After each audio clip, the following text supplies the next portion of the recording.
As you walked in the back door there, you went in the back, there was a long room there and a long table. And these girls sat all around this table.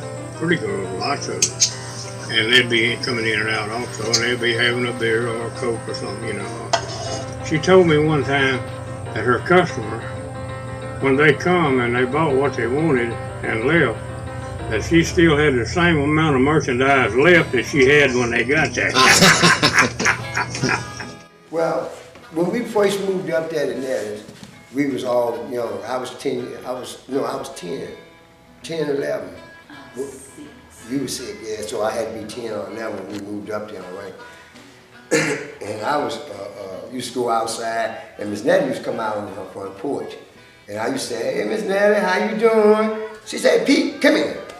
I go over there, and she said, come here, I got something I want you to do. And from that day on, she had me going into rooms and dumping the jars, you know, because back then, they had outhouses and stuff. Nellie the only one that had little model, but we had the slop jars, white jars that was up underneath the bed. They had a mirror like that on the wall, a table this wide with little a big old wash pan and a towel and everything for the girls to clean up and you know, do whatever. When you wanna leave her, sure enough now. When you run away, I ain't sure enough.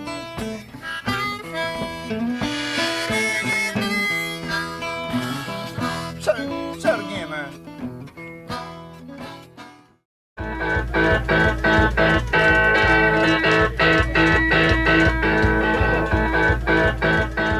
You know, when Nellie first opened,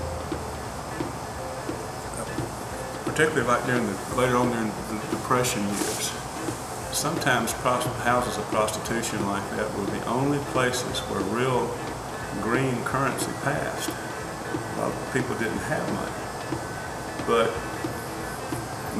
madams, their establishments would generate a lot of cash because that's what they operated with. So these girls would go out and spend money. Certainly the madam would spend money.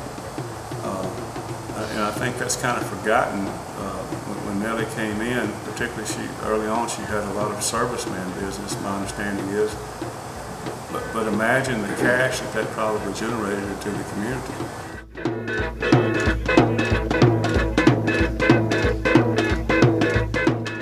If there's something illegal going on in her place, she called him and give him heads up on it, especially the murder.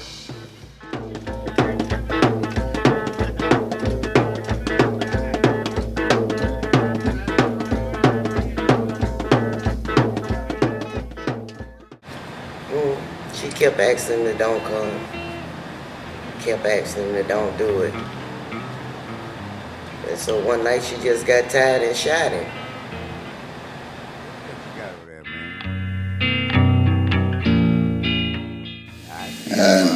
We got there, immediately started pulling line and setting up to fight the fire. And we got word as I came off of the ladder truck to don the turnout gear and the MSA, the breathing apparatus, because there was a victim was still inside. Oh Lord, don't offer me your wine.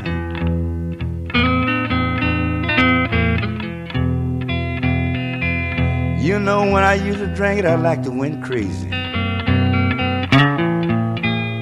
Old lad didn't like to lose his mind. But you know, I don't drink no more, gentlemen. Y'all just have your fun. It took a lot to be Nellie. It took a lot to do what she did. And she seemed to be, from what I read or heard other people say about her, she seemed to be a pretty sweet spirit, you know, pretty just agreeable. But she had to have a certain steel backbone to be able to survive and do what she did.